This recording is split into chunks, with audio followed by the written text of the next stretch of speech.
Investment.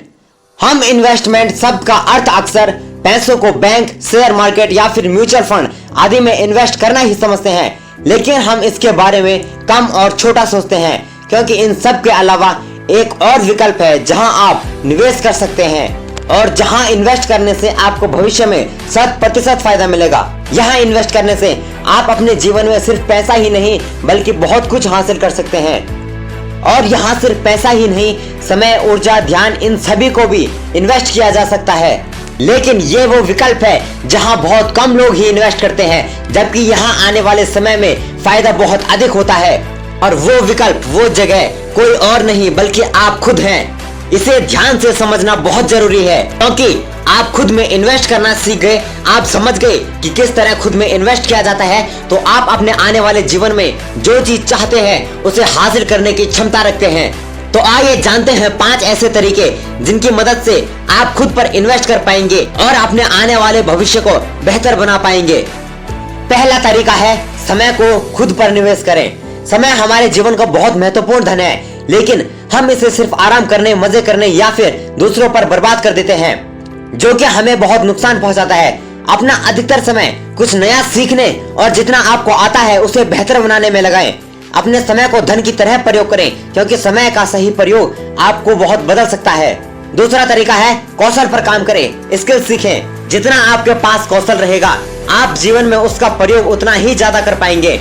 और चाहे जो हो, पैसा, सम्मान, पद आपको सिर्फ आपके कौशल के आधार पर ही मिलेगा। आपके अंदर जो भी कौशल है उस पर मेहनत कीजिए और साथ में कुछ नए कौशल को भी सीखने का प्रयास कीजिए। तो खुद पर काम करके, खुद पर निवेश करके अपने कौशल को बेहतर बनाइए। तीसरा तरीका है स्वास्थ्य और शरीर पर निवेश।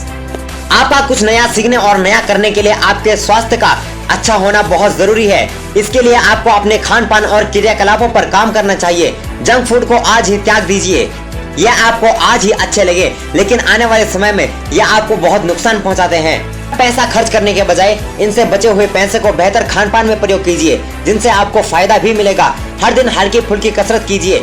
इन कार्यों को करने से आप शारीरिक और मानसिक दोनों रूप से स्वस्थ रहेंगे। चौथा तरीका है किताबों पर खर्च करके। गलत और फिजूल के खर्चों को अच्छी किताबों पर निवेश कीजिए। किताबों को पढ़िए। यहाँ पर आपके पाठ्यक्रम और आपके विद्यालय की किताबों को पढ़ने की बात नहीं की जा रही, बल्कि जैसे सफल लोगों की जीवनी को पढ़ना, प्रेरणादायक कहानियां पढ़ना, प्रेरणादायक कविताएं पढ़ना आदि। इन सभी की किताबों को पढ़कर आप ज्ञान प्राप्त कर सकते हैं और उससे प्राप्त ज्ञान और सीख को आप अपने जीवन पर लागू कर सकते हैं। पांचवा तरीका है खुद को अच्छी संगति में रखना। आप और आपके जीवन पर संगति का बहुत बड़ा असर पड़ता है, इसलिए आपकी संगति का अच्छा होना बहुत जरूरी होता है, चाहे वो संगति गांव, समाज, शहर में हो या फिर सोशल मीडिया पर। अगर आपके पास अच्छी संगति नहीं है तो आप अकेले रहना सीखिए। ये उससे भी बेहतर होगा कि आप किसी के साथ रहते हैं, क्योंकि जब आप अकेले रहते हैं तो ये आपको आपके आने वाले भविष्य में जितनी भी चुनौतियां हैं उनके लिए और मजबूत बना देता है। अगर आज की इस वीडियो से कुछ नया सीखने को मिला हो तो वीडियो को लाइक जरूर कीजिएगा। मिलेंगे जल्द ही आपसे अगली वीडियो में। जय हिंद, जय भारत।